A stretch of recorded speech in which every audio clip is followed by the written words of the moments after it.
吸取了上次被骗的经验，这次我又买了3棵这个樱桃树来，这是带花的，像这样就不会被骗了。我下面那棵种了3年了，结果连一朵花都没有看见，这次应该没有错了。小琴这手里拿的是一颗大的，我手里拿的是一颗小的，这2颗加起来不到100块钱，这3颗，这颗是花了50，这颗花了28。走，我们现在把这2颗拿去种在蓄水池那里。这2颗已经开花了，这颗没有开花。这颗不知道明年会不会挂果，今年这个花已经被损坏了，是肯定结不了果了。在这里种1颗吧。好，种在这里。这些土地只要不管它，就有很多的杂草。要是把这些果树种下去了，不管它的话，它也会被这些杂草影响到。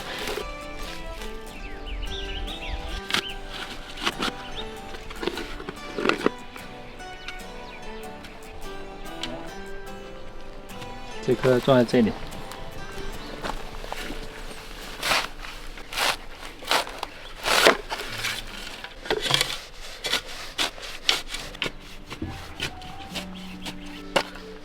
好，可以了。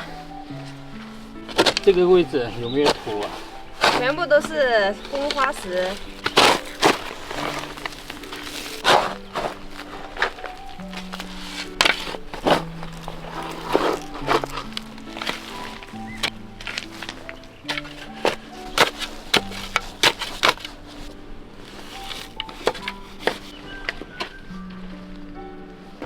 好，放下去。虽然是带花发货的，但是它这些花全部都已经掉完了，今年肯定是结不了果了。才这么小的一棵树，居然开花了。这是大棚里面培育出来的，来带花的就是防止被骗。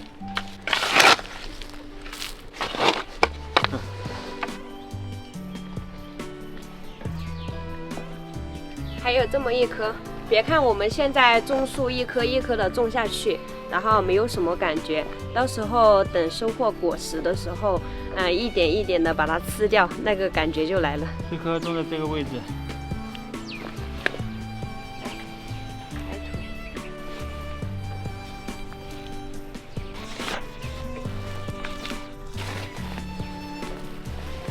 啊，可以了。别看我们种了这么多李子，其实它的李子都不同品种。这颗就是我们当地的本地李子，到时候结出果来了，大家也看一下是什么样子的。然后这颗的话，就是上面枫糖李的老板送给我们的枫糖李苗。然后这颗的话就是枫糖李，还有这颗刚种的，是樱桃。还有那边也有一棵我们当地的那个李子树苗，然后这棵就是我们在上面樱花基地挖来的这个枫糖李，不知道这个枫糖李和枫糖李老板送给我们那个苗是不是一样的？然后现在这个已经在开花了，不知道它会不会结果。如果结果了之后和那个相对比，就知道它是不是一样的品种枫糖李了。还有我们这边种的这些果树就比较分散了，这个是刚种下去开花的樱桃，然后这里也有一棵枫糖李的树苗，还有这棵也是在上面樱花基地挖来的，现在也在开花了。然后这棵也是刚刚种下去的樱桃，然后已经开花了。最主要的是这里有一棵枇杷。我们为什么选择把这些果树种在这个土地上？一是因为这块土地是我们花钱买的，就永远是属于我们的，也不会担心到时候别人把土地收回去了之后，我们这些果树又得挖起来呀，或者是就是别人的这个原因。然后还有一个原因就是我们的蓄水池建在这里的，然后到时候我们这些果树如果在干旱季节的话，就可以用蓄水池里面的水拿来浇灌这些，可以无限的浇灌，所以这里的这些果树的话就不用担心缺水。第一次买樱桃被骗，第二次呢花钱买了樱桃在那里种的时候，刚刚叔叔上来说，这个樱桃用着美吗？他说他们家院子里就有一棵，让我们去砍那个鸭子来扦插。现在清仓就是可以直接结果。原来这个樱桃也可以这样做，我都不知道，就这颗了，就连这个花瓣一起把它锯回去，它就会结果。他们这颗果实，我们之前看到过，它果实非常的大颗。来，慢慢的拿。好，不要把这个花给它弄掉了，不然的话它就结不了果了。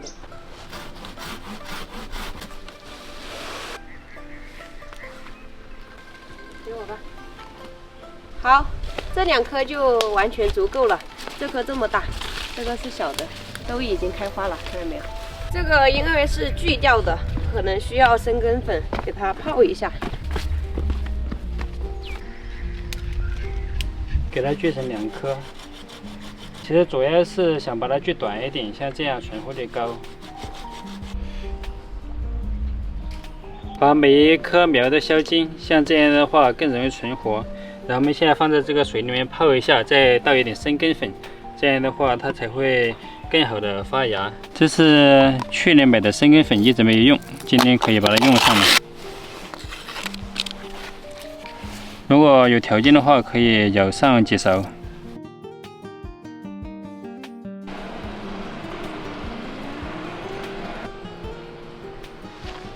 过水了，我们现在把它扦插在这个位置。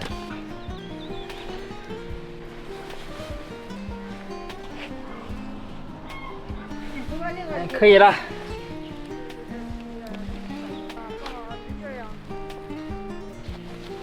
现在可以了。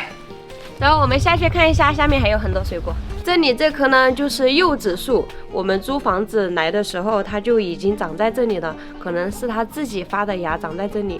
然后李俊可能觉得它不太好吃，所以就去找了一些好吃的柚子拿来嫁接在上面，现在已经嫁接成活了。这里有一棵小的枇杷树，想要让它开花结枇杷的话，估计还得长一下。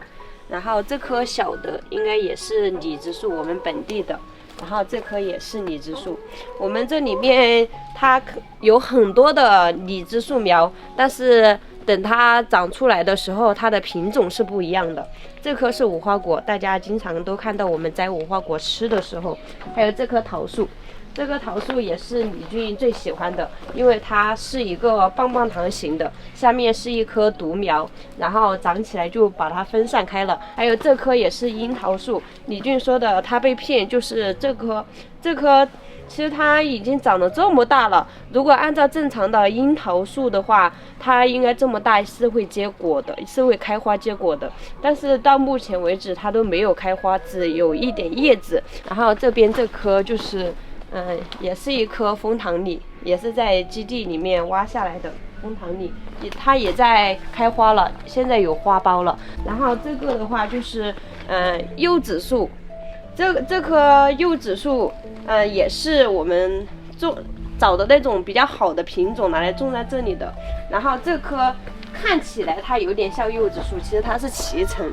它是李俊他们老家的那种脐橙的柚子的那种品种。然后这里这棵也是枫糖李，这棵也是在开花苞了。我们在上面挖下来的枫糖李全部都已经开花了，所以它的成活率还是比较高的。这棵也是脐橙树。大家猜一猜，我刚刚一共介绍了几种不同种类的水果。别看现在种下去的苗看不出来，等多年以后，到时候就是一片的果园，这里一片果园，还有上面水池那里一片果园。我们小院里面也是一片果园。现在李俊在不断的淘那些果树，用来种在别人送给我们的那块土地里面，到时候那也是一片果园。然后而且还是不同品种的水果，想起来就特别的开心。